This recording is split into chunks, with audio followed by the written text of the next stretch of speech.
Chapter 6. Beth finds the palace beautiful.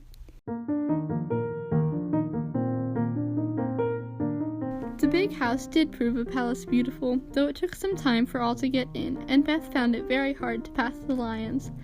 Old Mr. Laurence was the biggest one, but after he had called and said something funny or kind to each one of the girls and talked over old times with their mother, nobody felt much afraid of him, except timid Beth.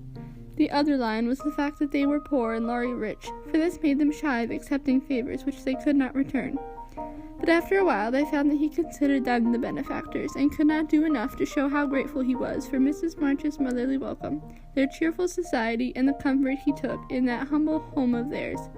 So they soon forgot their pride and interchanged kindnesses without stopping to think which was the greater. All sorts of pleasant things happened about that time, for the new friendship flourished like grass in spring. Everyone liked Laurie, and he privately informed his tutor that the Marches were regularly splendid girls. With the delightful enthusiasm of youth, they took the solitary boy into their midst, and made much of him. And he found something very charming in the innocent companionship of these simple-hearted girls. Never having known mother or sisters, he was quick to feel the influences they brought about him, and their busy, lively ways made him ashamed of the indolent life he led. He was tired of books and found people so interesting now that Mr. Brooke was obliged to make very unsatisfactory reports, for Laurie was always playing truant and running over to the Marches. "Never mind, let him take a holiday and make it up afterwards," said the old gentleman. "The good lady next door says he is studying too hard and needs young society, amusement, and exercise. I suspect she is right, and that I've been coddling the fellow as if I'd been his grandmother.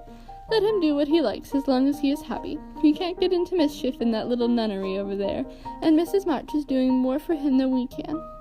What good times they had, to be sure, such plays and tableaux, such sleigh rides and skating frolics, such pleasant evenings in the old parlor, and now and then such gay little parties at the great house. Meg could walk in the conservatory whenever she liked and revel in the bouquets. Jo browsed over the new library voraciously, and convulsed the old gentleman with her criticisms. Amy copied pictures and enjoyed beauty to her heart's content, and Laurie played Lord of the Manor in the most delightful style. But Beth, though yearning for the grand piano, could not pluck up the courage to go to the mansion of bliss, as Meg called it. She went once with Jo, but the old gentleman, not being aware of her infirmity, stared at her so hard from under his heavy eyebrows, and said, "Hey!" so loud that he frightened her so much that her feet chattered on the floor, she told her mother, and she ran away, declaring she would never go there any more, not even for the dear piano. No persuasions or enticements could overcome her fears, till the fact coming to Mr. Lawrence's ear in some mysterious way, he set about mending matters. During one of the brief calls he made, he artfully led the conversation to music, and talked away about great singers whom he had seen, fine organs he had heard, and told such charming anecdotes that Beth found it impossible to stay in her distant corner, but crept nearer and nearer as if fascinated. At the back of his chair she stopped, and stood listening with her great eyes wide open, and her cheeks red with the excitement of this unusual performance. Taking no more notice of her than if she had been a fly, Mr. Lawrence talked on about Laurie's lessons and teachers, and presently, as if the idea had just occurred to him, he said to Mrs. March, "The boy neglects his music now, and I am glad of it, for he was getting too fond of it. But the piano suffers for want of use. Wouldn't some of your girls like to run over and practice on it now and then, just to keep it in tune, you know, ma'am?" Beth took a step forward, pressed her hands tightly together to keep from clapping them, for this was an irresistible temptation, and the thought of practicing on that splendid instrument quite took her breath away. Before Mrs. March could reply, Mr. Lawrence went on with an odd little nod and smile. "They needn't see or speak to anyone, but run in at any time, for I'm shut up in my study at the other end of the house. Laurie is out a great deal, and the servants are never near the drawing-room after 9 o'clock. Here he rose, as if going, and Beth made up her mind to speak, for that last arrangement left nothing to be desired. "Please tell the young ladies what I say, and if they don't care to come, why, never mind." Here a little hand slipped into his, and Beth looked up at him with a face full of gratitude as she said, in her earnest yet timid way, "Oh, sir, they do care, very, very much." "Are you the musical girl?" he asked, without any startling "hey," as he looked down at her very kindly. "I'm Beth. I love it dearly, and I'll come if you are quite sure nobody will hear me and be disturbed," she added, fearing to be rude, and trembling at her own boldness as she spoke. Not a soul, my dear. The house is empty half the day, so come and drum away as much as you like, and I shall be obliged to you." "How kind you are, sir." Beth blushed like a rose under the friendly look he wore, but she was not frightened now, and gave the big hand a grateful squeeze, because she had no words to thank him for the precious gift he had given her. The old gentleman softly stroked the hair of her forehead, and, stooping down, he kissed her, saying in a tone few people ever heard, "I had a little girl once, with eyes like these. God bless you, my dear. Good day, madam." And away he went in a great hurry. Beth had a rapture with her mother, and then rushed up to impart the glorious news to her family of invalids, as the girls were not at home. How blithely she sung that evening, and how they all laughed at her, because she woke Amy in the night by playing the piano on her face in her sleep. Next day, having seen both the old and the young gentleman out of the house, Beth, after 2 or 3 retreats, fairly got in at the side door, and made her way as noiselessly as any mouse to the drawing-room, where her idol stood. Quite by accident, of course, some pretty easy music lay on the piano, and, with trembling fingers and frequent stops to listen and look about, Beth at last touched the great instrument, and straightway forgot her fear, herself, and everything else but the unspeakable delight which the music gave her, for it was like the voice of a beloved friend. She stayed till Hannah came to take her home to dinner, but she had no appetite, and could only sit and smile upon everyone in a general state of beatitude. After that, the little brown hood slipped through the hedge nearly every day, and the great drawing-room was haunted by a tuneful fairy that came and went unseen. She never knew that Mr. Laurence often opened his study door to hear the old-fashioned airs he liked.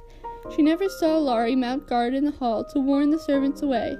She never suspected that exercise books and new songs which she found on the rack were put there for her especial benefit. And when he talked to her about music at home, she only thought how kind he was to tell things that helped her so much. So she enjoyed herself heartily, and found, what isn't always the case, that her granted wish was all she had hoped. Perhaps it was because she was so grateful for this blessing that a greater was given her. At any rate, she deserved both. "Mother, I'm going to work Mr. Laurence a pair of slippers. He is so kind to me, I must thank him, and I don't know any other way." "Can I do it?" asked Beth, a few weeks after that eventful call of his. "Yes, dear, it will please him very much, and be a nice way of thanking him. The girls will help you about them, and I will pay for the making up," replied Mrs. March, who took peculiar pleasure in granting Beth's request, because she so seldom asked anything for herself. After many serious discussions with Meg and Joe, the pattern was chosen, the materials bought, and the slippers begun. A cluster of grave yet cheerful pansies on a deeper purple ground was pronounced very appropriate and pretty, and Beth worked away early and late with occasional lifts of her hard parts. She was a nimble little needlewoman, and they were finished before anyone got tired of them. Then she wrote a very short, simple note, and, with Laurie's help, got them smuggled onto the study table one morning, before the old gentleman was up. When this excitement was over, Beth waited to see what would happen. All that day passed, and a part of the next, before any acknowledgment arrived, and she was beginning to fear she had offended her crotchety friend. On the afternoon of the second day, she went out to do an errand, and give poor Joanna, the invalid doll, her daily exercise. As she came up the street on her return, she saw 3, yes, 4 heads popping in and out of the parlor windows, and the moment they saw her, several hands were waved, and several joyful voices screamed, "Here's a letter from the old gentleman! Come quick and read it!" "Oh, Beth, he sent you," began Amy, gesticulating with unseemly energy, but she got no further, for Joe quenched her by slamming down the window. Beth hurried on in a twitter of suspense. At the door, her sisters seized and bore her to the parlor in a triumphal procession, all pointing and all saying at once, "Look there! Look there!" Beth did look, and turned pale with delight and surprise, for there stood a little cabinet piano with a letter lying on the glossy lid, directed like a signboard to Miss Elizabeth March. "For me?" gasped Meg, holding on to Joe and feeling as if she should tumble down. It was such an overwhelming thing altogether. "Yes, all for you, my precious. Isn't it splendid of him? Don't you think he's the dearest old man in the world? Here's the key in the letter. We didn't open it, but we are dying to know what he says," cried Joe, hugging her sister and offering the note. "You read it, I can't. I feel so queer. Oh, it's too lovely," and Beth hid her face in Joe's apron, quite upset by her present. Joe opened the paper and began to laugh, for the first words she saw were, "Miss March, dear Madam." "How nice it sounds. I wish someone would write to me so," said Amy, who thought the old-fashioned address very elegant. "I have had many pairs of slippers in my life, but I never had any that suited me so well as yours," continued Jo. "Heart's ease is my favorite flower, and these will always remind me of the gentle giver. I like to pay my debts, so I know you will allow the old gentleman to send you something which once belonged to the little granddaughter he lost. With hearty thanks and best wishes, I remain your grateful friend and humble servant, James Laurence." "There, Beth, that's an honor to be proud of, I'm sure. Laurie told me how fond Mr. Laurence used to be of the child who died, and how he kept all her little things carefully. Just think, he's given you her piano. That comes of having big blue eyes and loving music," said Jo, trying to soothe Beth, who trembled and looked more excited than she had ever been before. "See the cunning brackets to hold candles, and the nice green silk puckered up with a gold rose in the middle, and the pretty rack and stool all complete," added Meg, opening the instrument and displaying its beauties. "Your humble servant, James Laurence. Only think of his writing that to you. I'll tell the girls." "They'll think it's killing," said Amy, much impressed by the notes. "Try it, honey. Let's hear the sound of the baby piano," said Hannah, who always took a share in the family joys and sorrows. So Beth tried it, and everyone pronounced it the most remarkable piano ever heard. It evidently had been newly tuned, and put in apple pie order. But perfect as it was, I think the real charm of it lay in the happiest of all happy faces which leaned over it, as Beth lovingly touched the beautiful black and white keys and pressed the shiny pedals. "You'll have to go and thank him," said Jo, by way of a joke, for the idea of the child's really going never entered her head. "Yes, I mean to. I guess I'll go now, before I get frightened thinking about it." And, to the utter amazement of the assembled family, Beth walked deliberately down the garden, through the hedge, and in at the Lawrences' door. "Well, I wish I may die if it ain't the queerest thing I ever see. The piano has turned her head. She'd never have gone in her right mind," cried Hannah, staring after her while the girls were rendered quite speechless by the miracle. They would have been still more amazed if they had seen what Beth did afterward. If you will believe me, she went and knocked at the study door, before she gave herself time to think, and when the gruff voice called out, "Come in," she did go in, right up to Mr. Laurence, who looked quite taken aback, and held out her hand, saying, with only a small quaver in her voice, "I came to thank you, sir, for—" But she didn't finish, for he looked so friendly that she forgot her speech, and only remembering that he had lost the little girl he loved, she put both arms around his neck and kissed him. If the roof of the house had suddenly flown off, the old gentleman wouldn't have been more astonished.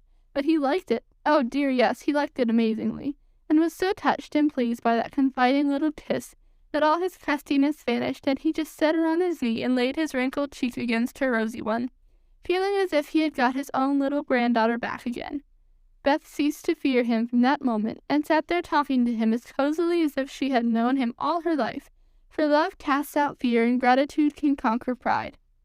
When she went home, he walked with her to her own gate, shook hands cordially, and touched his hat as he marched back again, looking very stately and erect, like a handsome, soldierly old gentleman as he was.